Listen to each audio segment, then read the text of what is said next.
আজকে আমরা ডাকসু থেকে সর্বমোট 442টি মনোনয়নপত্র ছাত্রছাত্রীরা সংগ্রহ করেছে। গতকাল পর্যন্ত ছিল 123টি মনোনয়নপত্র সংগ্রহ করেছে। টোটাল 565টি মনোনয়নপত্র ডাকসু থেকে ছাত্রছাত্রীরা সংগ্রহ করেছে। সর্বমোট 12 তারিখ থেকে 18 তারিখ পর্যন্ত মোট 565টি মনোনয়নপত্র ডাকসু থেকে সংগ্রহ করেছে ছাত্রছাত্রীরা।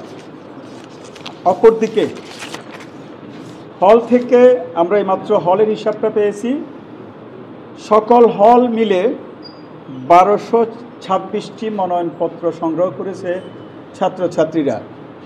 আপনারা যদি হল ওয়াইজ শুনতে চাইলে আমরা বলতে পারি, সলিমুল্লাহ হল থেকে 71টি মনোনয়নপত্র সংগ্রহ করেছে, শহীদুল্লাহ হল থেকে 97টি, জগন্নাথ হল থেকে 66টি, ফজলুল হাসান মুসলিম হল থেকে 78টি, জহুরুল হক হল থেকে 93টি, বেগম রোকেয়া হল থেকে 46টি, সূর্য সেন হল থেকে 90টি, মহসিন হল থেকে 74টি, শামসুন্নার হল থেকে 37টি, কবি জসিমউদ্দিন হল থেকে 74টি, জিয়া হল থেকে 87টি, মুজিব হল থেকে 69টি, কুয়েত মৈত্রী হল থেকে 29টি, ফজিলাতুন্নেসা মুজিব হল থেকে 30টি, অমর একুশের হল থেকে 84টি, সুফিয়া কামাল হল থেকে 40টি, বিজয় 71 হল থেকে 88টি, এফ রহমান হল থেকে 73টি। মোট 1226টি মনোনয়ন ফর্ম ছাত্রছাত্রীরা বিভিন্ন হল থেকে সংগ্রহ করেছে। না, আমরা সংবাদটা পেয়েছি, আপনারা জানেন, আমরা বিকেল 3টার দিকে সম্ভবত আপনাদের মাধ্যমে আমরা জানিয়ে দিয়েছি সবাইকে যে কোনো ছাত্রছাত্রী 4টার ভিতরে যদি লাইনে থাকে মনোনয়নপত্র মানে সংগ্রহ করতে যদি 5 মিনিট 10 মিনিট আধা ঘন্টা লেটও হয় তাদেরকে দেওয়ার জন্য আমরা অনুরোধ করেছি। এখন কোনো একটা হলে হয়তো একটু পরে আসছে সেজন্য ওনারা না করছিল, আমরা সেটা ব্যবস্থা করতেছি, এটা নিয়ে আর কোনো সমস্যা হবে না। হ্যাঁ পারবে, সে তো আসছে, সে তো হলে আসছে, সে 4টার ভিতরে হলে আসছে মনোনয়নপত্র সংগ্রহ করতে। না, আমরা এটা আমাদের কাছে কোনো হেভিওয়েট বলতে শব্দ নয়। আমরা আপনাদেরকে একটা জিনিস বারবার ক্লিয়ার করতেছি, ডাকসুটা হচ্ছে আমাদের বৈধ ছাত্রছাত্রীদের অনুষ্ঠান। এখানে কোনো রাজনৈতিক দলও নাই, কোনো মার্কও নাই, কারো পরিচয় নেই। আমরা যখন এই গত 12 তারিখ থেকে মনোনয়নপত্র বিতরণ করেছি, এখানে কেউ কোনো দলীয় পরিচয় দিয়ে মনোনয়নপত্র সংগ্রহ করেনি।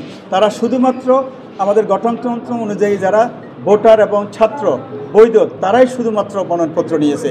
কে heavy weight k less wait এটা আমরা বুঝারও কথা না, জানারও। আগামীকাল যখন জমা হবে আমরা সেগুলোকে মূল্যায়ন করব। যদি তাদের তথ্যগত ভুল থাকে সেটা বাদ করবে স্বাভাবিক নিয়মে, এটা তো সবাই জানে, এটা সব সময় হয়ে আসছে, এবারও হবে ব্যতিক্রম না। এটা আমরা এখনও হিসাব করতে পারবো না।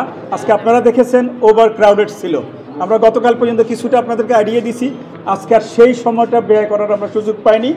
আমরা কালকে যখন জমা দিবে পরশু আমরা অ্যাসেসমেন্ট করলে আমরা বুঝতে পারবো টোটাল বিপি কয়টা, টোটাল জিএস কয়টা, এজিএস কয়টা, সম্পাদক মণ্ডলী ওগুলো কয়টা এবং সদস্য কয়টা, এটা পরশু ছাড়া আপনাদেরকে বলা সম্ভব। এটা হচ্ছে ওটা তো আগে ডিক্লেয়ার করা আছে।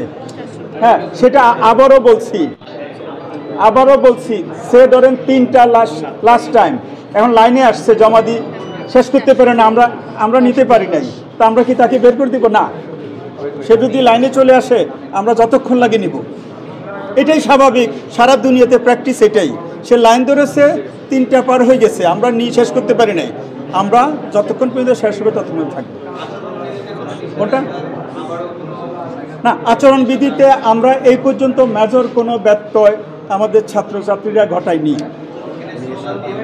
না, সেটা শুধুমাত্র লবিতে একটা স্লোগান দিছে, সাথে সাথে আমাদের কনসার্ন কর্তৃপক্ষ আসি তাদেরকে রিকোয়েস্ট করছে, তারা বন্ধ করেছে। কিন্তু তারা যখন ফর্ম নেওয়ার জন্য গিয়েছে, তারা যে আমরা বলেছিলাম ক্যান্ডিডেট সাথে ম্যাক্সিমাম 5, কিন্তু তাও হয়নি, কিন্তু তারা ম্যাক্সিমাম সিঙ্গেলি গিয়ে মনোনয়নপত্র সংগ্রহ করেন।